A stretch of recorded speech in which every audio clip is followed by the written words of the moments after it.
and entertaining my nerdiness with Raul talking about the Mario Bros trailer. But also, if you like Mario Bros, hit us up at realgeeknews@gmail.com. Okay, cool. Let us know what you guys think of the movie trailer. Okay, anyways, let's do this. Raul, what's our first main topic today? All right, first main topic. Kevin. Yes. He's gone. Chapek, out. The witch is dead. He's out of there. Ding dong, the witch is dead. Not only is Chapek out, but Bob Iger making his return as the CEO of Disney. That's right, he's back. Chapek kicked out. Here comes this comes from Variety. Bob Iger has replaced Bob Chapek as Disney's CEO, a shocking turn of events for the world's largest media company that has been in turmoil ever since Iger stepped down as CEO in February 2020. Iger was out of power as CEO for a little under 3 years. The news came as a shock even to the most senior Disney executives, industry sources said. Staffers learned of the stunning reversal in the press release emailed by Disney's corporate communications team. Chapek's ouster comes on the heels of a third quarter earnings report that spooked Wall Street as spending on content and marketing for Disney's direct-to-consumer platforms hits his projected peak of $1.5 billion in fiscal 2020.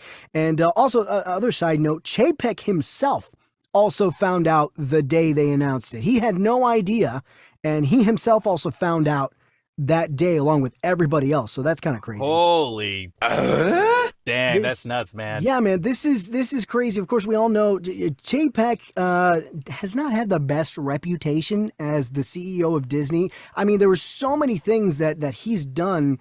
I mean, you know, he came in during the beginning of the pandemic, but there are so many things that he's done that has upset a lot of people, kind of questionable directions he's taken. You know, he restructured things and he took power from, you know, the creative people and put like his, you know, finance people in higher positions. And, you know, he fired that guy, Peter Rice, who he kind of saw as a threat, right? Because it looked like this guy, Peter Rice, could have been the next guy to take his job potentially. Peter Rice. He fired him, which is kind of sketchy. You know, he bungled the whole Scarlett Johansson thing for, you know, Black Widow. And then what is it? The employees have been so upset with him. There's the whole don't say gay issue, which he kind of like botched with that whole thing. And it caused a lot of controversy, especially with the employees. You know, what was it? The earnings call after that, right? He announced, he just kind of like just almost in impulse, like announced all these hiring freezes, layoffs, you know, the stuff with the parks. I mean, it's been pretty bad. You know, he's done a lot of things. Pixar is not happy with him.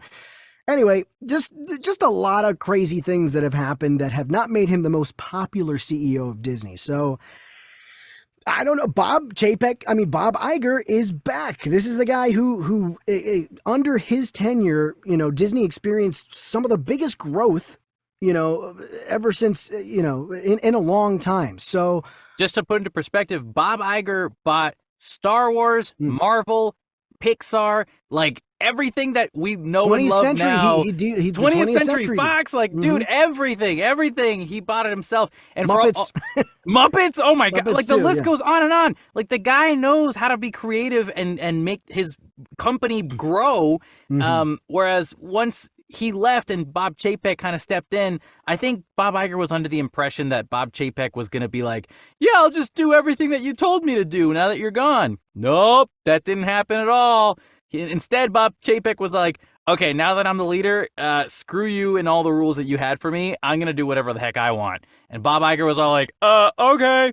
But yes, for all of you listeners who are still kind of confused towards the end of our article here, they're talking a lot about their fiscal year and how they were losing a lot of money and their stocks were going down. And so I guess Disney chairman, like the chairman of the board and the people in that council, I guess, were like, hey, listen, this is going to be our excuse to kind of get rid of you because, you know, we just don't want you as our leader.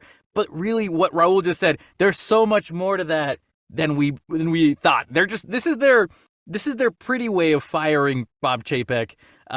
It's very Succession. I've been watching this show called Succession, and it's all about businessmen. And this is such a Succession vibe to it, where it really did just come out of nowhere, man. That's crazy. Now, I heard, Raul, that Bob Iger had a meeting already, like a town hall meeting with all his Disney workers, employees, and he was basically trying to tell them, like, hey, we want to regrow Disney. We want to bring it back to the original roots, to what I left it with, because we have to have like a soft reboot or a reset from what Chapek did. So we're going to reset what he did and try to restructure and realign where we're supposed to go. And so I think from what I heard, he signed, I think, a 3-year contract or something like that. 2 year. A 2-year contract. He signed a 2-year contract and said that by the end of these 2 years, he will have accomplished those goals. And also by the end of the 2 years, he will have found a new suitor to become the next CEO of Disney. Right. And hopefully he'll have picked the right one. Those are his 2 mandates, yeah. If there's anything that Bob Iger did wrong, it was finding Bob Chapek and trusting in him to be the next guy. So shame on him that he has to fix this problem, which now he's doing it. So good for him. But Raul, what do you think this means for like Disney, like Star Wars and Marvel and other stuff like that? What do you think about that stuff? Well, I think I do feel good about this. I will admit. I think Chapek was making very questionable choices, putting too much. He put too many eggs in the Disney Plus basket, I think, and that kind of hampered a lot of a lot of the issues with, people like the Pixar thing, for example, wanting to release what was it, Seeing Red. Yeah. Turning Red. Oh, it was so good. Turning Red, wanting to release that in theaters, but Bob Chapek just like completely shut that down and said, no, this is going straight to streaming. And the heads over at Pixar were really pissed about that, because they genuinely felt they had something that was worth putting putting into theaters. And so it just kind of, those kind of decisions and that kind of power that he kind of took away from the creative heads, it really hampered them and made him very unpopular. And that was even like for more Pixar stuff too. It wasn't just that one, right? It was Turning Red. We had Soul, Soul. Luca. Soul, I think, gives a little bit of a pass because that was deep right in the middle of the pandemic. That's a good point. Turning Red we were coming out of the pandemic, so that.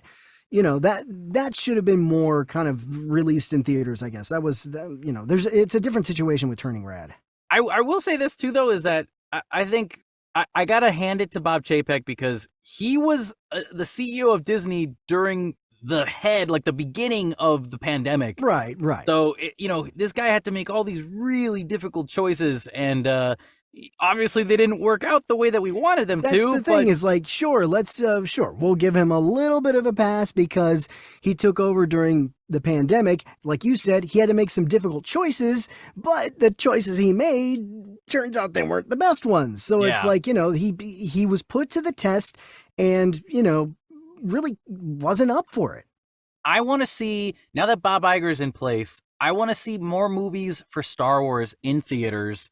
I want to see. I want to go back to more movies for Disney Plus, or not Disney Plus. I want to see more Marvel movies in theaters, because there's just so many Disney Plus shows now. I feel like we've oversaturated the market on Disney Plus with all these superheroes. There's so many now that when they show up in movies, a lot of people who don't have Disney Plus are going to go into the theaters and be like, whoa, when did these guys show up? I think the oversaturation, for example, of the Marvel stuff, I don't think that has anything to do with Chapek. That was all in the works before Chapek took over, because they announced all the TV shows and all that stuff. I mean, they announced it in Comic-Con 2019. This was before Chapek took over. So this was already in the works. So I don't attribute that so much to Chapek. But technically, Bob Iger can now take all of the problems that happened during the pandemic and say, yeah, that was all Chapek's problem. Yeah, he messed it all up. It wasn't my fault. I would have made it awesome. And so now that the pandemic's technically quote unquote over, Bob Iger's like, I'm back as if nothing happened. Like we're here to take all the credit. Yeah. Like it almost feels like he did this on purpose, because he knew he didn't want to deal with the pandemic. So now he's back. Personally, I hope that, because I'm a big parks fan, I love going to the theme parks. I hope things get better with the parks, personally, because, God, we just actually bought tickets to go. We bought tickets to go to Disneyland next month, and holy shit, it is more complicated than ever to go to a Disney park right now. We haven't been in a few years, but man, it is different. Yeah. You know, you got the Magic Key stuff, the Genie Plus. You got to make a reservation. You know, in addition to buying your tickets, this digital queue with certain rides. It's so freaking complicated, and it's just screams of like money grabbing. And I hope that's one of the things that Iger fixes. In addition to all this other stuff. But anyway, yeah, it's just you know what's interesting, Kevin? Yes. That they just renewed Chapek's contract like a couple months ago, didn't they? Like right before, and his contract was supposed to be for like 3 years. They had just renewed it. And then now, like a couple months later, or 1 or 2 months later, this happens. So I'm just wondering what was up with that? Like, they probably have to like bite the bullet on that because you know once you do a contract, don't you have to like buy him out? They have to buy him out. It was a very expensive severance package, I'm sure, to show Chepek the door because he had just renewed his contract. So yeah, they would have to have bought that contract out. They're like, don't even worry, Chepek. We just got Avatar: The Way of Water coming in theaters soon. We're gonna have the money for this, okay? But it's just interesting that like you know this must have been so bad. It must have been something else recently. You know what I mean? For them to go like, let's, you know what? Screw this. You know, we just renewed his contract. Screw this. Let's just buy him out.